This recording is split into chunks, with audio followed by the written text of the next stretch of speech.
Have you ever said something in the heat of the moment and instantly regretted it? Or made a decision that felt completely right at the time, but later you realized it was a mistake? You thought you were being logical, but in reality, you were being emotional.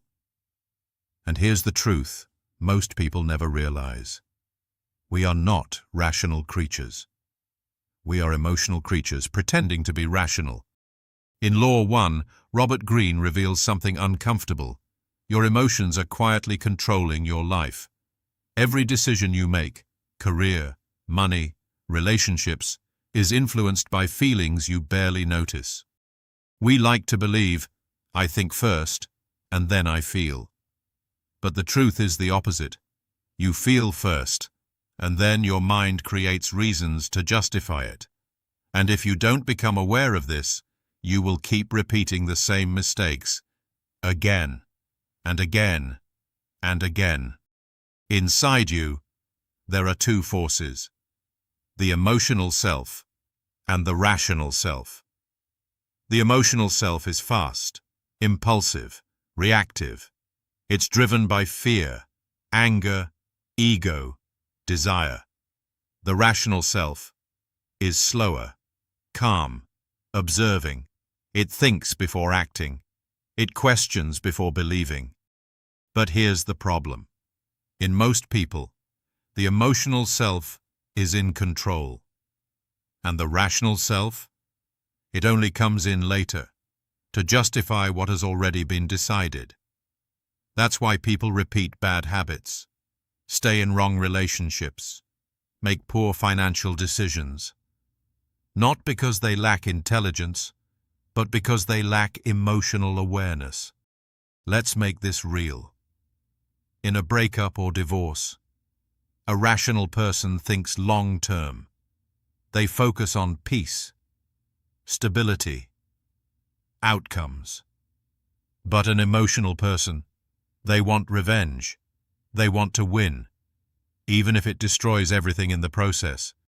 In hiring or business, a rational person chooses competence, but an emotional person chooses comfort, charm, ego validation.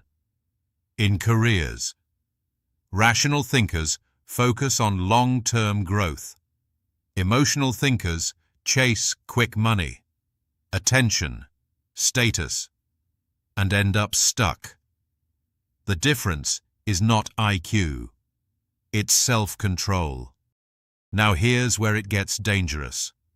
Most emotional thinking is invisible. Greene calls this low-grade irrationality. It's subtle, constant. Your mood, your insecurities, your past experiences. They quietly distort your thinking without you even realizing it. And then there's high-grade irrationality. This is when emotions explode.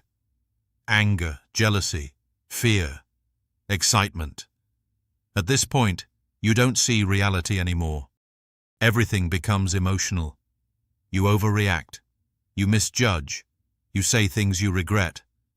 And later, you wonder, what was I thinking? The truth, you weren't thinking. So how do you take control? Not by suppressing emotions. That doesn't work. But by becoming aware of them and learning to manage them. Greene gives a powerful three-step approach. Step 1. Awareness.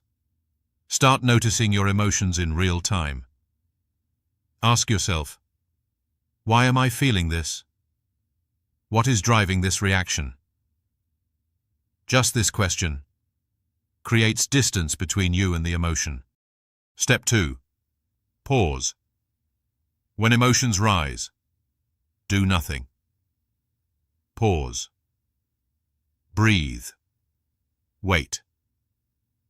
Time weakens emotional intensity, and clarity begins to return. Step 3. Channel the emotion. Don't fight it. Use it.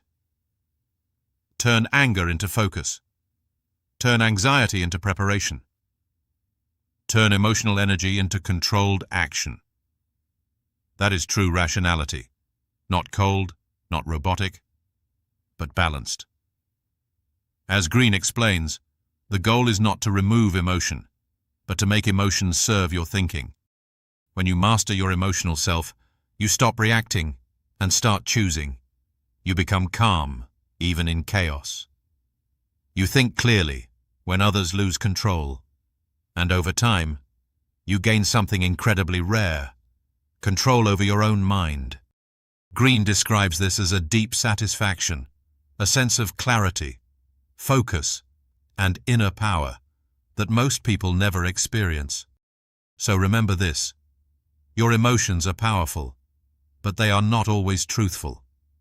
If you blindly trust them, they will lead you astray. But if you learn to control them, they become your greatest strength. Master your emotions, and you master your life. If you found this useful, take a second to like the video. It really helps the channel grow. And if you want to understand human nature on a deeper level, subscribe.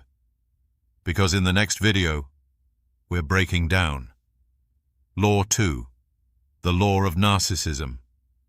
And trust me, once you see it, you'll start noticing it everywhere.